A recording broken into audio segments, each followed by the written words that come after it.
로마서 3장 19절로 26절 말씀입니다. 우리가 알거니와 무릇 율법이 말하는 바는 율법 아래에 있는 자들에게 말하는 것이니 이는 모든 입을 막고 온 세상으로 하나님의 심판 아래에 있게 하려 함이라. 그러므로 율법의 행위로 그의 앞에 의롭다 하심을 얻을 육체가 없나니 율법으로는 죄를 깨달음이니라. 그러나 이제는 율법 외에 하나님의 한 의가 나타났으니 율법과 선지자들에게 증거를 받은 것이라. 곧 예수 그리스도를 믿음으로 말미암아 모든 믿는 자에게 미치는 하나님의 의인이 차별이 없느니라. 모든 사람이 죄를 범하였음에 하나님의 영광에 이르지 못하더니 그리스도 예수 안에 있는 성령으로 말미암아 하나님의 은혜로 값없이 의롭다 하심을 얻은 자 되었느니라. 이 예수를 하나님이 그의 피로써 믿음으로 말미암는 화목제물로 세우셨으니 이는 하나님께서 길이 참으시는 중에 전에 지은 죄를 간과하심으로 자기의 의로우심을 나타내려 하심이니 곧 이때에 자기의 의로우심을 나타내사 자기도 의로우시며 또한 예수 믿는 자를 의롭다 하려 하심이라. 아멘. 사도 바울은 인간이 현재 처해 있는 비참하고 절망적인 상황에 대해 상세하게 논증하였습니다. 그리고 결론으로 19절로 20절에서 이렇게 말씀하셨습니다. 우리가 알거니와 무릇 율법이 말하는 바는 율법 아래에 있는 자들에게 말하는 것이니 이는 모든 입을 막고 온 세상으로 하나님의 심판 아래에 있게 하려 함이라. 그러므로 율법의 행위로 그의 앞에 의롭다 하심을 얻을 육체가 없나니 율법으로는 죄를 깨달음이니라. 인간은 이제 하나님께 지은 죄로 말미암아 하나님의 심판을 받을 수밖에 없는 처지에 놓여 있는 자들이라고 사도 바울은 선포하고 있습니다. 이것이 인간의 현실이라고 말씀하고 계시는 것입니다. 이제 이 세상에 있는 인간은 입을 닫고 하나님의 심판을 기다릴 수밖에 없는 존재들이라고 말씀하십니다. 이제 이 세상에 살고 있는 인간들에게는 그 어떠한 희망이나 소망은 아무것도 없다고 말씀하고 있습니다. 사도는 이렇게 인간이 처해 있는 비참하고 절망적인 상태에 대해 말씀하고 난 다음에 그러나 이제는 이라는 말을 함으로 우리를 그 어떠한 곳에 집중하게 만듭니다. 인간의 입장에서 볼 때 아무런 희망이나 소망이 없는 자들에게 그러나 이제는 그 어떠한 소망의 길이 있음을 암시해 줍니다. 그것이 무엇입니까? 하나님의 의가 나타났다는 것입니다. 이것을 다른 말로 하면 율법을 지키는 것으로 의롭다함을 얻는 방법이 아닌 다른 방법이 생겼다는 것입니다. 그런데 이 방법은 인간이 만들어낸 것이 아니라고 말씀하십니다. 이 방법은 하나님께서 우리를 구원하시기 위해 마련하신 방법이라는 것입니다. 그러면 그것이 무엇인가? 예수 그리스도를 믿는 믿음으로 의롭다함을 얻는 것이라고 사도는 확실하게 말씀하고 있습니다. 그런데 이 축복의 메시지는 이미 구약에서 하나님께서 수없이 선지자들을 통하여 말씀하신 것이다 라고 말씀하고 있습니다. 그런데 그것이 이제 때가 되어서 우리에게 확실하게 나타났다는 것입니다. 그러므로 이제 이 세상에 살고 있는 사람은 그가 누구라 하더라도 그 사람이 백인이냐 흑인이냐 황인종이냐 배운 사람이냐 못 배운 사람이냐 여자냐 남자냐 상관없이 예수 그리스도와 그가 이 땅에 오셔서 하신 일을 진실되게 믿으면 구원을 얻을 수 있다고 선포하고 있는 것입니다. 그렇다면 우리는 여기에서 한 가지 질문을 해보아야 할 것입니다. 어떻게 우리가 율법을 지키지 않고 예수 그리스도를 믿는 믿음으로만 구원을 얻을 수 있는가? 하나님께서는 분명히 율법을 지켜야만 살 수 있다고 말씀하셨는데도 말입니다. 그리고 주님께서도 율법은 1.1획도 없어지지 않을 것이라고 말씀하셨으며 또 내가 이 율법을 한 푼이라도 남김이 없이 다 갚기 전에는 결단코 지옥에서 나오지 못할 것이다 라고 말씀하셨는데 말입니다. 그런데도 불구하고 사도 바울은 지금 그렇지 않다고 증언하고 계시는 것입니다. 이제 우리가 하나님 앞에서 의롭다함을 얻는 것은 율법을 지키는 것으로 얻는 것이 아니라 예수 그리스도를 믿는 믿음으로 의롭다함을 얻을 수 있다고 단호하고도 명확하게 말씀하고 계시는 것입니다. 그렇다면 어떻게 해서 이러한 놀라운 축복을 선포할 수가 있게 되었는가? 이것에 대한 대답이 오늘 우리가 읽은 본문 23절로 26절의 내용입니다. 그런데 사도 바울은 이에 대한 대답을 하기 전에 놀라운 또 다른 선언을 하십니다. 오늘 본문 23절 말씀입니다. 왜냐하면 모든 사람이 죄를 범하였으며 하나님의 영광에 이르지 못하더니. 이 문장 앞에 우리 성경에 또다시 왜냐하면이라는 접속사가 빠졌습니다. 그러므로 이 왜냐하면이라는 접속사를 집어넣어 읽지 않으면 그 구절은 지금까지 사도 바울이 해왔던 논중에서 벗어난 전혀 다른 의미처럼 느껴질 것입니다. 그러나 왜냐하면이라는 접속사를 넣어 읽으면 그 앞에 논중한 사도의 논중을 자연스럽게 이해할 수가 있습니다. 19절부터 23절까지 다시 한번 읽어보도록 하겠습니다.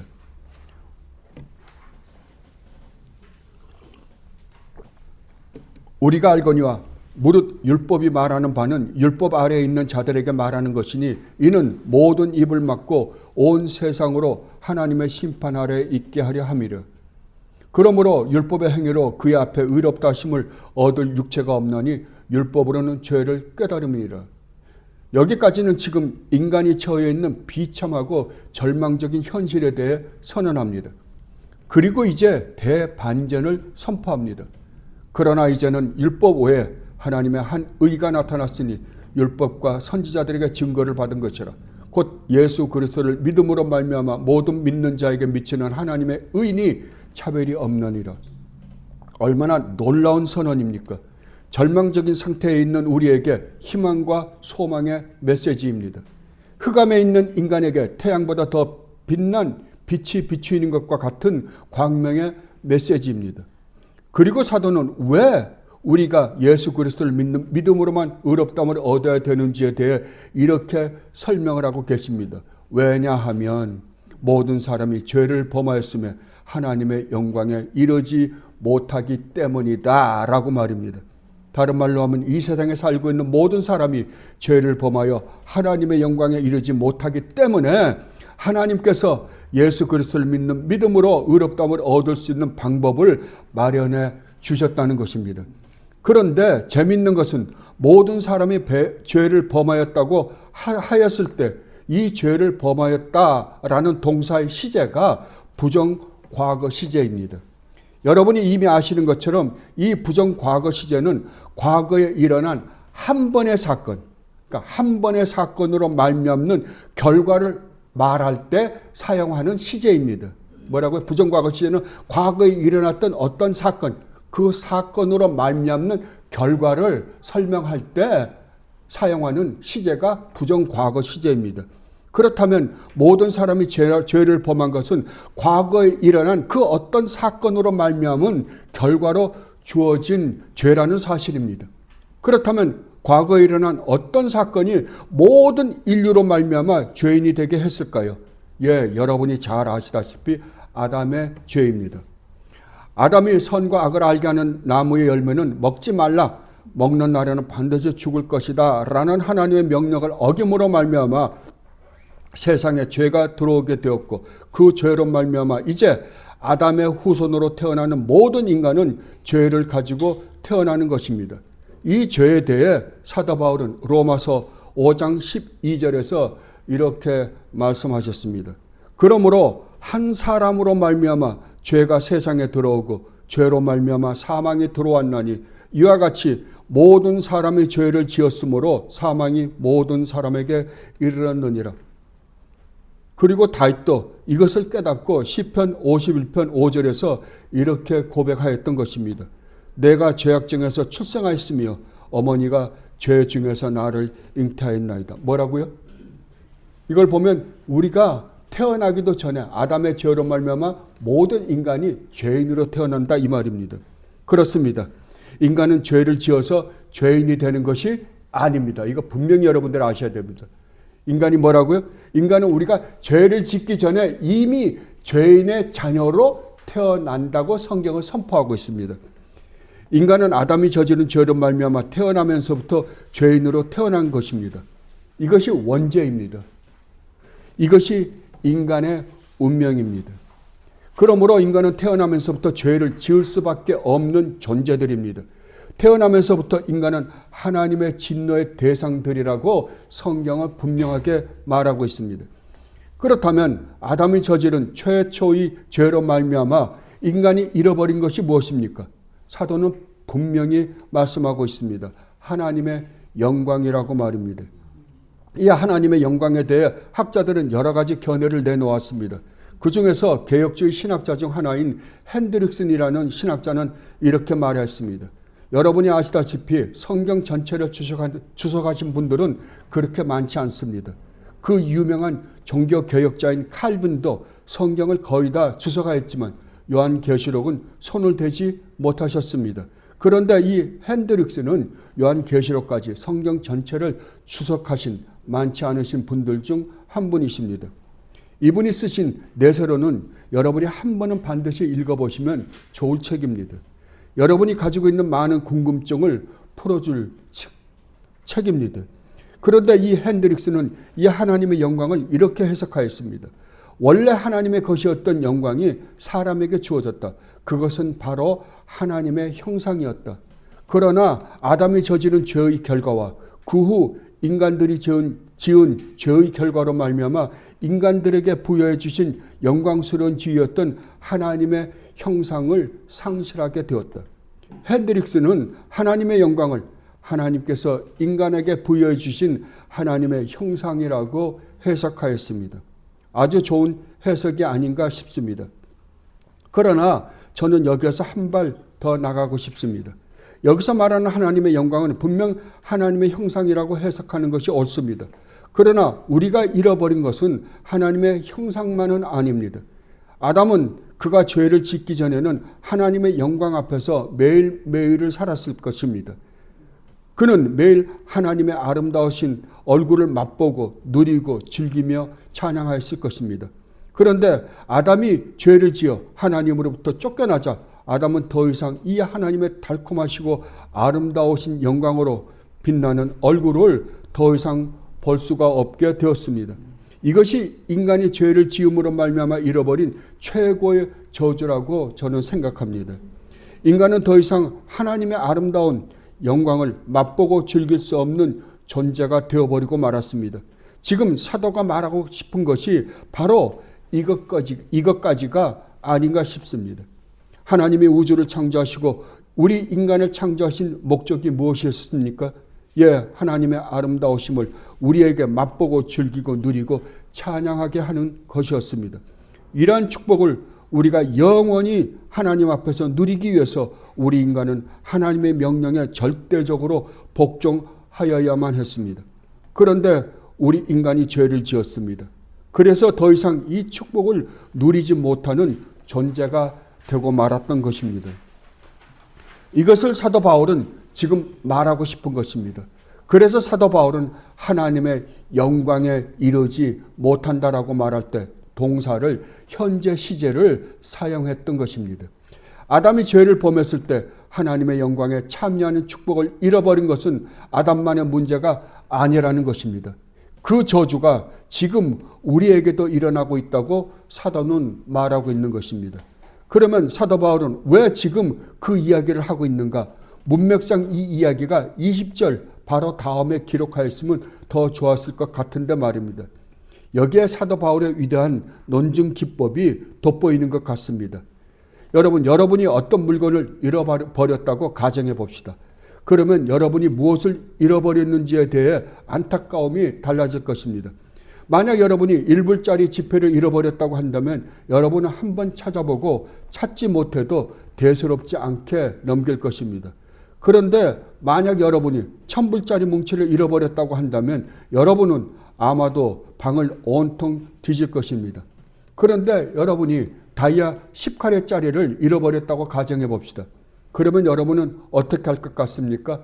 아마 온 집안을 뒤질 것입니다. 그러므로 우리는 우리가 잃어버린 것이 얼마나 엄청난 가치인지에 따라 그것을 찾았을 때의 기쁨은 정비례할 것입니다. 안 그렇습니까? 그래서 사도 바울은 지금 우리가 잃어버린 것을 찾는 방법을 알려주기 전에 우리가 잃어버린 것이 얼마나 엄청난 것인지에 대해 상기시키고 있는 것입니다. 그래야만 우리가 잃어버린 것을 찾았을 때 그것을 찾는 기쁨이 엄청날 것이기 때문입니다. 우리가 죄를 지음으로 말미암아 잃어버린 것이 무엇이라고요? 하나님의 형상과 아름다우시고 신비롭기까지 하신 하나님의 영광의 얼굴을 더 이상 볼 수 없게 된 것입니다. 이것이 우리가 죄를 지음으로 말미암아 인간에게 주어진 최고의 저주입니다. 그래서 주님께서 십자가에서 돌아가실 때 이렇게 탄식하셨던 것입니다. 나의 하나님, 나의 하나님, 어찌하여 나를 버리셨나이까? 라고 말입니다. 우리 주님은 분명히 아셨습니다. 인간에게 가장 무서운 저주가 무엇인지에 대해 말입니다. 여러분이 지은 죄로 말미암아 여러분이 잃어버린 하나님의 영광의 이 엄청난 가치를 알고 계십니까? 만약 여러분이 이것을 이해하지 못한다면 여러분은 아직도 복음에 대해 이해하지 못하신 분들일지도 모릅니다. 여러분은 아직도 하나님이 누구신지 대해 올바로 알지 못하신 분들일지도 모릅니다. 그래서 우리는 하나님에 대해 항상 묵상해야만 합니다.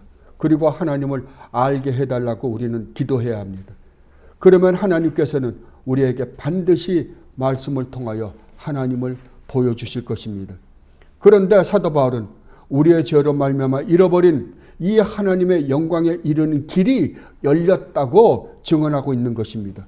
그것이 어떻게 열리게 되었는가? 24절에서 이렇게 말씀하십니다. 그리스도 예수 안에 있는 속량으로 말미암아. 여기서 말하는 속량이라는 단어는 바울 당시에는 전쟁 포로나 노예 혹은 사형수들을 해방시켜 주기 위해 치르는 값을 의미합니다. 바로 이 일을 예수 그리스도께서 하셨다는 것입니다. 예수 그리스도께서 죄를 지어 사탄의 노예가 되어 하나님의 영광에 이르지 못하는 자들을 해방시키기 위해 하나님께서 값을 치르고 이들을 사탄의 노예로부터 해방시켜 주셨다는 것입니다. 그렇다면 예수 그리스도께서는 이 죄값을 어디에서 치러주셨습니까? 여러분이 이미 아시다시피 십자가에서 모두 한꺼번에 치러주셨습니다. 그것을 바울은 25절에서 이렇게 말씀하십니다. 여기서 그는 예수 그리스도를 의미합니다. 그의 피로써. 다른 말로 하면 예수 그리스도께서 십자가에서 죽으심으로 그 값을 치러주셨다고 말씀하고 계시는 것입니다. 그런데 이 일은 우리 인간의 요구에 의해 일어난 일이 아니라고 사도 바울은 말씀하고 계십니다. 이 일은 자비로우신 하나님께서 죄 가운데서 죄를 지으며 살면서 영원히 멸망할 수밖에 없는 우리를 위해 하신 일이라고 말씀하고 계십니다. 그렇습니다. 우리의 구원은 우리가 하나님께 요구해서 일어난 일이 아닙니다. 이것은 하나님이 시작하신 일입니다. 하나님이 우리를 사랑하시고 우리를 긍휼히 여겨주심으로 시작하신 일입니다. 그러므로 우리의 구원의 근거는 전적으로 하나님께 있습니다. 우리는 무엇을 하고 있었습니까? 우리는 죄만 짓고 있었습니다. 그리고 우리는 우리가 짓고 있는 죄로 우리가 어떠한 벌을 받아야 되는지도 모르고 있었습니다. 그때 하나님께서 우리를 위하여 이 일을 하신 것입니다. 하나님께서 우리를 구원하시기 위해 예수 그리스도를 보내셔서 십자가에 매달아 죽이신 것입니다. 그리고 우리를 구원하셨습니다. 그리고 그 사실을 알게 하기 위해 우리에게 성령 하나님을 보내주셨습니다. 그리고 성령 하나님께서 우리에게 오셔서 이 모든 사실들을 알게 하셨습니다. 이 모든 것을 정말로 하나님의 값없는 은혜로 되어진 일입니다. 그래서 사도 바울도 이렇게 증언하였던 것입니다. 하나님의 은혜로 값없이 의롭다 하심을 얻은 자 되었느니라 라고 말입니다. 저는 성경을 읽고 연구할 때마다 성경은 정말로 측량하기가 힘들 정도의 의미를 내포하고 있구나 라고 생각할 때가 한두 번이 아닙니다. 지금 사도가 말씀하신 이 문장도 마찬가지입니다. 이 구절을 자세히 살펴보면 사도 바울은 우리가 하나님으로부터 의롭다함을 얻은 것을 먼 미래의 사건으로 묘사하고 있지 않음을 봅니다. 사도는 분명 의롭다함을 얻은 자 되었느니라 라고 말씀하시어 이미 이루어진 사건으로 취급하고 있습니다.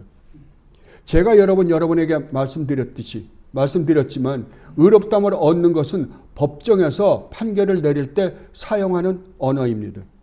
이것은 재판정에서 재판관이 마지막으로 너는 무죄다라고 선언하는 말과 같은 의미입니다. 그렇다면 이 의롭다함을 얻는 것은 먼 미래에 주님께서 다시 오셔서 이 세상을 심판하실 때 내리실 판결입니다.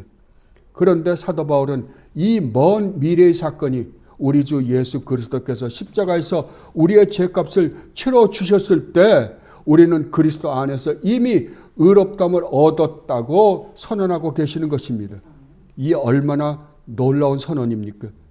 그런데 이 놀라운 축복이 값없이 은혜로 우리에게 주어졌다고 사도 바울은 말씀하고 계시는 것입니다.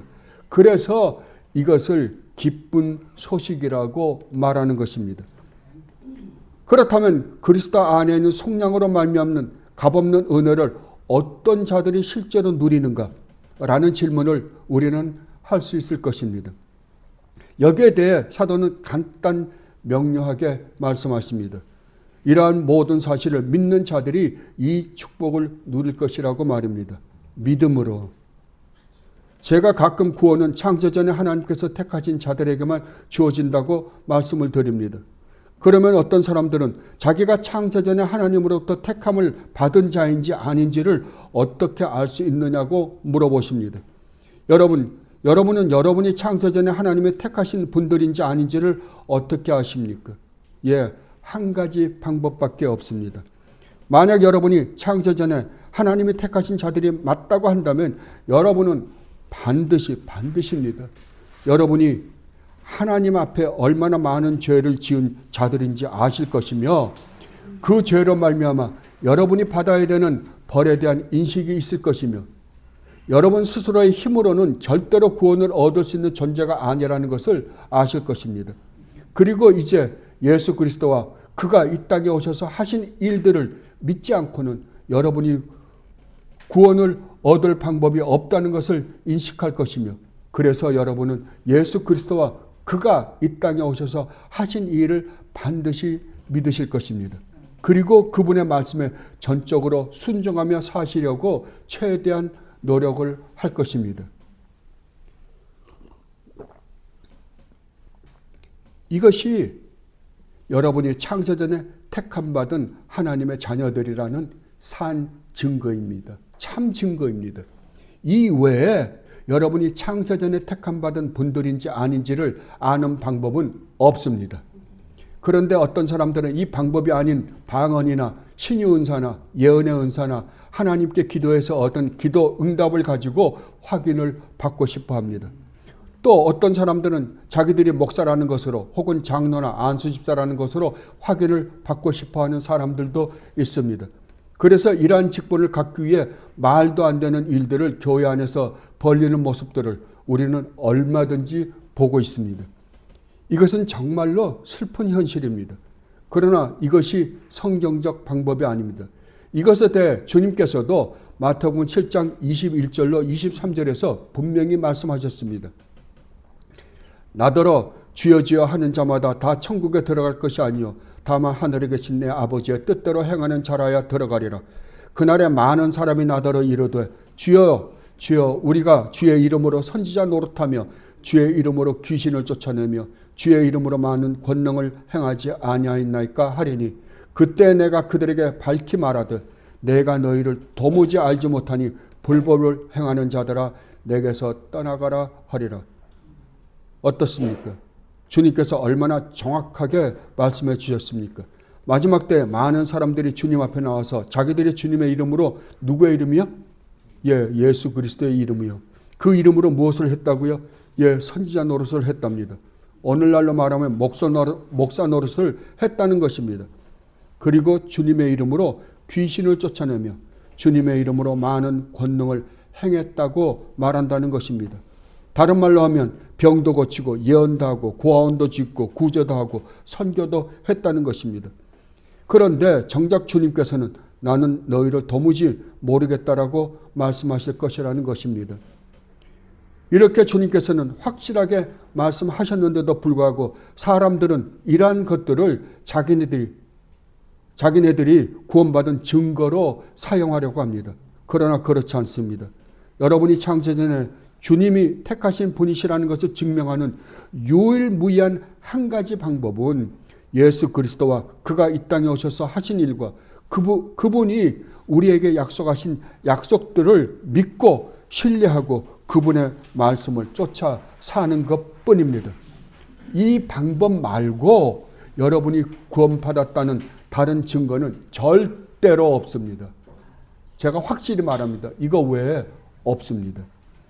그런데도 불구하고 많은 사람들은 이 방법 외에 다른 방법으로 자기들의 구원을 증명하려고 하다가 얼마나 많은 이단에 빠져 헤매는지 모릅니다. 여러분이 구원받았는지 아닌지 궁금하십니까? 그렇다면 여러분은 예수 그리스도와 그가 행하신 일과 그의 약속을 믿으십시오. 그리고 이 예수 그리스도를 사랑하십시오. 그리고 이분의 말씀에 순종하며 사십시오. 이것이 대답입니다. 이것 외에 다른 방법은 없습니다. 절대로 다른 방법을 찾지 마십시오. 오늘 본문에서도 사도 바울은 증언하십니다. 이 방법 외에 우리가 하나님 앞에서 의롭다함을 얻을 방법은 없다고 말합니다. 이 믿음의 방법으로 창세전에 택하신 자들을 구원하시기 위해 하나님께서는 예수 그리스도를 화목제물로 세우셨다고 사도는 25절에서 말씀하고 계십니다. 그런데 여기에서 번역된 화목제물에 대해 신학자들 간에 여러 가지 의견이 분분합니다. 어떤 학자는 화목제물이라고 번역하기보다는 속죄제물로 번역하는 것이 옳다고 주장하시는 분들도 있습니다. 그래서 우리 한글로 번역된 성경들도 보면 개역 개정판과 쉬운 성경 그리고 킹제임스 버전에서는 화목제물로 번역을 하였습니다. 그런데 새번역과 NIV에서는 속죄제물로 번역하고 있음을 봅니다. 이렇듯 어떤 곳에서는 화목제물로 또 어떤 곳에서는 속죄제물로 번역을 하였습니다. 그렇다면 과연 여기에서는 어떤 의미로 번역하는 것이 옳을까요? 그런데 옛날 학자들, 즉 여러분이 잘 아시는 루터나 칼빈은 속죄제물로 번역을 하였습니다. 그런데 거의 대다수 현대 학자들은 화목제물로 번역하고 있습니다.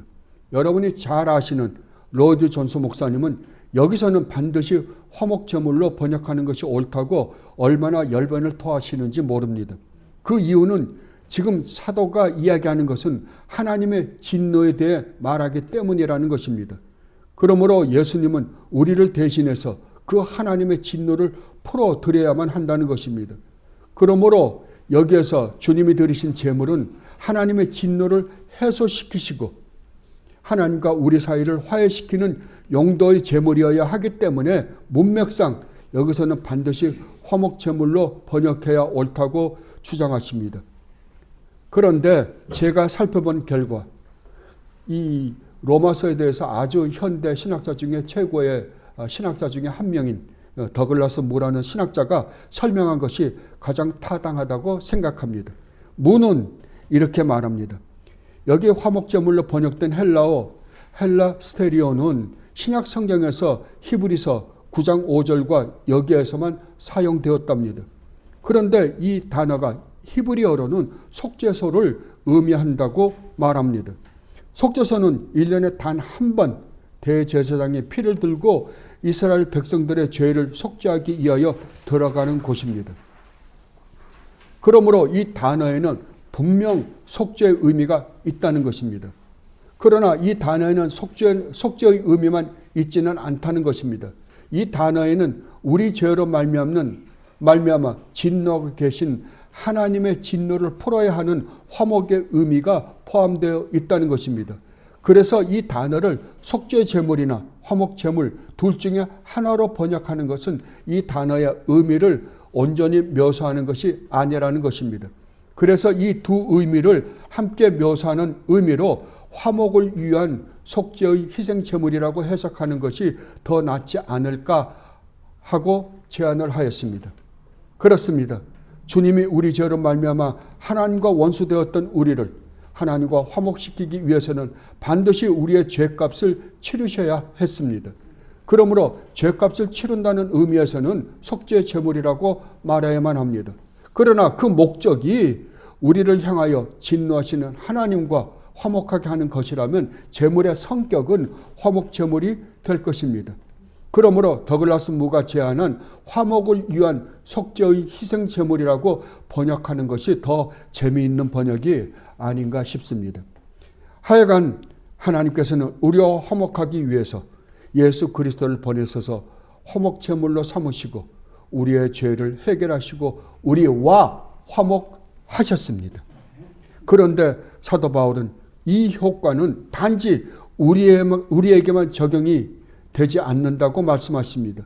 이 효과는 과거 구약의 성도들에게도 적용이 된다고 25절 후반부에서 말씀하십니다. 하나님께서 길이 참으시는 중에 전에 지은 죄를 간과하심으로 자기의 의로우심을 나타내려 하심이니, 여기서 하나님께서 길이 참으시는 중에 전에 지은 죄를 간과하셨다라는 말을 쉬운 성경에서는 이렇게 번역하였습니다. 하나님은 이전에 살았던 사람들이 지은 죄에 대해 오래 참으심으로 심판하지 않으셨습니다. 뭐라고요? 과거의 구약에 있는 성도들은 죄를 지었는데도 불구하고 하나님이 심판을 어떻게 했다고? 유보시켜놨다고요. 당장 심판하지 않고 유보시켰다고. 언제까지요? 우리 주님이 오실 때까지. 그렇다고 한다면 구약의 성도들은 누구를 통해서 구원받아요? 예, 우리 주님 예수 그리스도. 신약의 성도들은요?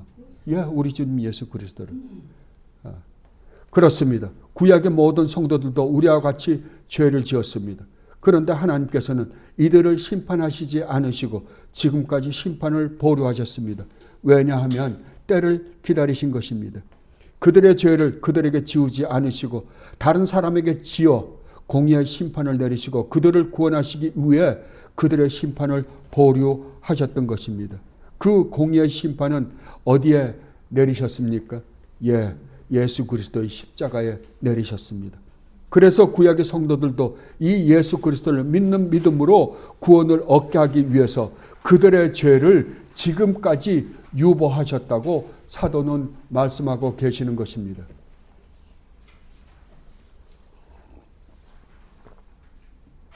그래서 26절에서 이렇게 결론을 내리고 있습니다. 곧 이때 자기의 의로우심을 나타내사 자기도 의로우시며 또한 예수 믿는 자를 의롭다 하려 하십니다. 참 저는 이 구절이 너무 좋아요. 곧 이때 뭐라고요? 하나님 자신의 의로움을 잊어버리지 않았다는 거예요. 하나님이 우리를 사랑한다고 해서 하나님이 의로움을 잃어버릴 수 있잖아요. 근데 하나님이 우리를 사랑하는 것과 하나님도 하나님의 의로우심도 잃어버리지 않고 우리를 의롭다는 방법을 하나님이 마련하셨다고 이야기하시는 거예요, 지금. 이게 얼마나 놀라운 선포입니까? 저와 웨스트민스터 신앙고백을 공부하신 여러분은 기억하실 것입니다. 제가 하나님의 속성에 대해 말씀드릴 때 제가 가장 강조한 속성이 무엇이었습니까? 예, 하나님의 단일성이었습니다. 하나님의 다른 속성도 중요하지만 이 하나님의 단일성만큼 중요한 것은 없는 것 같습니다. 이 하나님의 단일성에 대해 오늘날은 완전히 잊어버린 것 같습니다. 마이클 홀튼 목사님께서 개혁주의 조직신학 책을 쓰시면서 하나님에 대해 소개하는데 가장 먼저 소개하는 것이 바로 이 하나님의 단일성이었습니다. 왜 이렇게도 하나님의 단일성이 중요한가? 예, 이 하나님의 단일성을 이해하지 못하면 십자가를 이해하지 못할 것이기 때문입니다. 오늘날 많은 사람들이 하나님은 사랑이시라는 것으로 모든 것을 해결하려고 합니다. 이것이 바로 하나님의 단일성을 이해하지 못한 결과입니다. 이 하나님의 단일성을 이해하지 못하니까 잘못된 교리를 만들어내는 것입니다. 사람들이 잘못 이해하고 있는 것 중 가장 위험한 것이 하나님은 사랑과 거룩과 자비와 의로우신 하나님의 속성들로 이루어진 복합체라고 생각하는 것입니다. 이것은 정말로 잘못 생각하는 것입니다. 그렇지 않습니다. 그렇다면 하나님의 단일성은 무엇입니까? 예, 하나님은 거룩하신 분이십니다. 그리고 또한 하나님은 사랑이십니다. 그리고 하나님은 의로우신 분이십니다. 그리고 또 하나님은 선하신 분이십니다. 하나님은 이러한 성품들이 합쳐져서 하나님이 되신 분이 아니십니다. 하나님은 거룩하신 분이시며 또한 사랑이시며 하나님은 의로우신 분이시며 또한 선하신 분이십니다. 그러므로 하나님을 사랑으로만 설명을 하여서는 절대로 안 됩니다. 하나님을 만족시키려면 항상 하나님의 거룩하심과 의로우심과 선하심과 사랑을 동시에 만족시켜 드려야만 하는 것입니다. 예를 들어 드리겠습니다. 우리는 죄를 지었습니다. 그렇다면 하나님은 사랑이시니까 우리 죄를 그냥 사랑으로 덮어주시면 되잖아요. 많은 사람들이 이렇게 생각하십니다. 그래서 많은 사람들이 하나님은 사랑이시니까 인간을 지옥에 보내지 않으실 것이라고 생각합니다. 그렇다면 이렇게 반대로 한번 생각해 보십시오. 하나님은 거룩하시고 공의로우신 분이십니다. 그렇다면 인간의 죄를 어떻게 처리하셔야만 합니까? 예, 하나님께서 공의로운 분이시라고 한다면 하나님께서는 또한 반드시 인간이 저지른 죄에 대한 공의의 심판을 하셔야만 하시는 분이십니다. 그렇다면 지옥은 반드시 있어야만 합니다. 여기에 하나님의 딜레마가 있습니다. 하나님께서는 공의로우신 분이십니다. 그렇다면 우리의 죄한 벌을 반드시 내리셔야만 합니다. 그러나 한편으로 하나님은 사랑이십니다. 하나님께서는 창세전에 택하신 자녀들을 정말로 사랑하셨고 지금도 사랑하십니다. 그렇다면 하나님의 공의와 사랑을 만족시키시고 우리의 죄를 해결할 방법은 어디에 있을까요? 인간의 생각으로는 절대적으로 불가능해 보입니다. 그러나 하나님께서는 이 문제를 해결할 방법을 이미 아시고 계셨습니다. 그 방법을 하나님께서는 창세전에 타락한 하나님의 백성들을 위해 이미 준비해 놓으셨습니다. 그것이 무엇이었습니까? 예, 당신의 아들을 십자가에 매달아 죽이시는 것이었습니다. 이 십자가는 하나님의 공의의 심판이 이루어진 곳입니다. 그러나 또한 우리를 얼마나 사랑하는지를 보여주는 곳이기도 합니다. 그래서 사도 바울은 로마서 5장 8절에서 십자가에 대해 이렇게 증언하셨던 것입니다. 우리가 아직 죄인 되었을 때 그리스도께서 우리를 위하여 죽으심으로, 이 죽으심으로 여기까지는 하나님의 공의의 심판이 이루어지는 것입니다. 죽으심으로 하나님께서 우리에 대한 자기의 사랑을 확증하셨느니라. 여기에는 하나님의 사랑이 베풀어진 곳입니다. 그러니까 이 십자가는 하나님의 공의와 하나님의 사랑이 동시에 이루어진 곳입니다. 여러분은 하나님의 이 놀랍고 위대한 지혜를 보십니까? 그래서 사도 바울이 이것을 생각할 때 로마서 11장 33절로 36절에서 이 하나님의 경이로운 지혜에 대해 이렇게 찬양하셨던 것입니다. 깊도다 하나님의 지혜와 지식의 풍성함이요 그의 판단은 헤아리지 못할 것이며 그의 길은 찾지 못할 것이로다. 누가 주의 마음을 알았느냐? 누가 그의 모사가 되었느냐? 누가 주께 먼저 드려서 갚으심을 받겠느냐? 이는 만물이 주에게서 나오고 주로 말미암고 주에게로 돌아가매라. 그에게 영광이 세세 있을지어다. 아멘. 어찌 하나님의 이 놀라운 지혜를 찬양하지 않을 수 있겠습니까? 그래서 사도 바울은 26절에서 이렇게 말씀하실 수 있었던 것입니다. 곧 이때 하나님은 자기의 의로우심을 나타내사 자기도 의로우시며 또한 예수 믿는 자를 의롭다 하려 하심이라. 예, 그렇습니다. 십자가는 하나님의 공의를 하나도 손상시키지 않으시고 하나님의 사랑으로 말미암는 값없는 은혜로 우리가 의롭담을 얻게 하는 유일무이한 길이었습니다. 이 십자가로 여러분은 하나님으로부터 의롭담을 받으시고 구원을 얻은 것입니다. 이 놀라운 구원의 메시지를 전하기 위해 사도 바울은 자기의 전 인생을 걸었던 것입니다. 왜냐하면 이것보다 더 큰 축복은 이 세상에 존재할 수도 없는 것이기 때문입니다. 제가 다시 한번 말씀드립니다.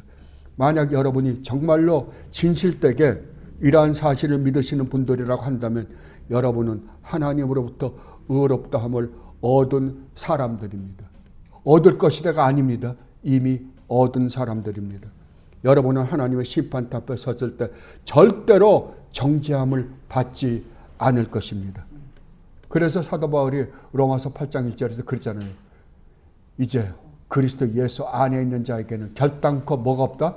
정죄함이 없다고요. 아니, 그날에 여러분이 받은 이 구원이 얼마나 엄청난 축복인지를 깨닫고 감격할 것입니다. 기뻐서 어쩔 줄 모를 것입니다. 그때 하나님께서는 여러분이 예수 그리스도를 믿으면서 이 세상에서 겪었던 일들로 말미암아 흘렸던 모든 눈물을 직접 닦아주실 것입니다. 그때 여러분이 얻은 그 놀라운 구원의 감격으로 말미암아 한없이 감사의 눈물을 흘릴 것입니다. 그리고 삼위 하나님을 마음껏 찬양할 것입니다. 이것이 여러분에게 예수 그리스도로 말미암아 주어진 축복입니다. 그래서 여러분은 이제 이렇게 고백할 수 있는 사람들입니다. 전에 나는 소경이었다. 그러나 이제는 하나님을 본다. 전에 나는 길을 잃었었다. 그러나 이제는 선한 목자이신 예수 그리스도께서 나를 찾으셨다. 전에 나는 어두움에 살았었다. 그러나 이제는 빛 가운데 살고 있다. 전에 나는 하나님의 진노의 대상이었다. 그러나 이제는 예수님을 믿음으로써 하나님의 의라는 선물을 받음으로 하나님의 은혜의 대상이 되었다라고 말입니다. 그렇다면 여러분은 이제 이 큰 은혜를 입은 사람들입니다. 이 큰 은혜를 입은 자들로서 이제 어떻게 살아야 된다라고 생각하십니까? 여러분은 멸망으로 가고 있는 이 세상에서 나와서 주님의 말씀에 순종하며 살아야 할 것입니다. 여러분은 이제 무엇을 먹을까, 무엇을 마실까, 무엇을 입을까, 어디에서 살까를 걱정하며 사시는 분들이 아닙니다. 이것은 여러분을 구원하신 주님께서 책임지십니다. 여러분은 여러분을 구원하시기 위해 이 땅에 육신의 몸을 입고 오셔서 여러분을 위해 십자가를 지신 예수 그리스도를 위해 살아야만 하는 사람들입니다. 이러한 삶이 하나님 나라와 의를 구하며 사는 삶입니다. 여러분, 이분을 위해 사십시오. 이분을 기쁘시게 해드립시오. 이것이 여러분이 이 세상을 사는 목적이요, 이유요, 의무입니다.